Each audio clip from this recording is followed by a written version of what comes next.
আর আমি ভোটারদেরকে একটা অনুরোধ করব, ভোট সম্পর্কে আমরা অনেকেই জানি না। আমরা ভোটের সময় 500-1000 টাকা পেয়ে ভোট দিয়ে ফেলি। ভোট মানে সমর্থন করা, ভোট মানে সাহায্য করা, ভোট মানে সহযোগিতা করা, ভোট মানে সাক্ষী দেয়া। আমি ইসলামের দৃষ্টিকোণ থেকে বলবো ভোটের গুরুত্ব, এবং রাজনৈতিক দৃষ্টিকোণ থেকে বলবো ভোটের গুরুত্ব। ইসলামের দৃষ্টিকোণ থেকে যারা মুসলমান, তাদের ইসলামের বাইরে ভোট দিতেই পারে না। যেমন আমি যদি প্রশ্ন করি একজন মুসলমানকে, আপনি ইসলাম পছন্দ করেন কি করেন না, আপনি কি বলবেন? যদি বলেন করি না, কথা বলেন, ভেজাল আছে কি নেই? যদি আপনাকে প্রশ্ন করি আপনার নবী, আমার নবীকে আপনি নবী মানেন কি মানেন না, ইমাম মানেন কি মানেন না, নেতা মানেন কি মানেন না, আপনি কি বলবেন?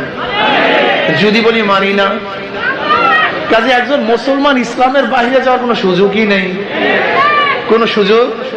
আর যারা কিয়ামতকে বিশ্বাস করে, তাদের তো অন্য কোনো জায়গায় ভোট দেওয়ার কোনো সম্ভাবনাই নেই। ভোট মানে কি বলছিলাম? সমর্থন করা। ধরেন একজন চোর বা কয়েকজন চোর একত্রিত হয়ে খেয়ালাকে বলছে, ভাই খেয়ালা, আমি উপরে যাব চুরি করার জন্য, আর তোমার খেয়া ব্যতীত চুরি করতে পারবো না। খেয়ালা বলছে, দেখ আমি চরমনায় মুরিদ, আমি তাবলীগ করি, আমার কপালে নামাজের দাগ, আমি কিন্তু চুরির ভাগের মধ্যে নাই, কিন্তু তোমরা যেহেতু যুবকরা একত্রিত হয়েছে চুরি করবা, আর আমার খেয়া ব্যতীত চুরি করতে পারবে না, আসলে ধাক্কা দিয়ে দিই।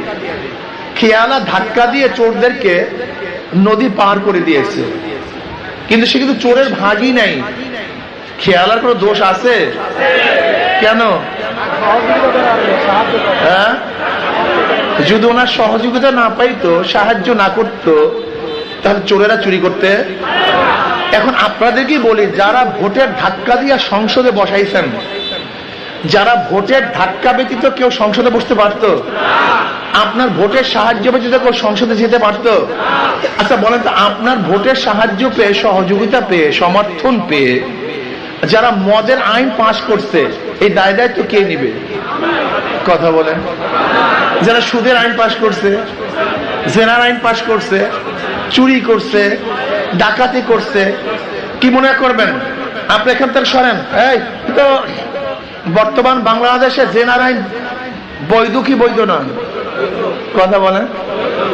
একজন যুবক যুবতীর সম্মতি হয়ে যদি অবৈধ কাজে লিপ্ত হয়, আর যদি সুপ্রিম কোর্টেও তার বিরুদ্ধে কেস হয়, চিফ জাস্টিসেরও তার বিরুদ্ধে বিচার করার কোনো ক্ষমতা নেই, যেহেতু বাংলাদেশে জেনা বৈধ, মদ বৈধ। এই মদ বৈধ কে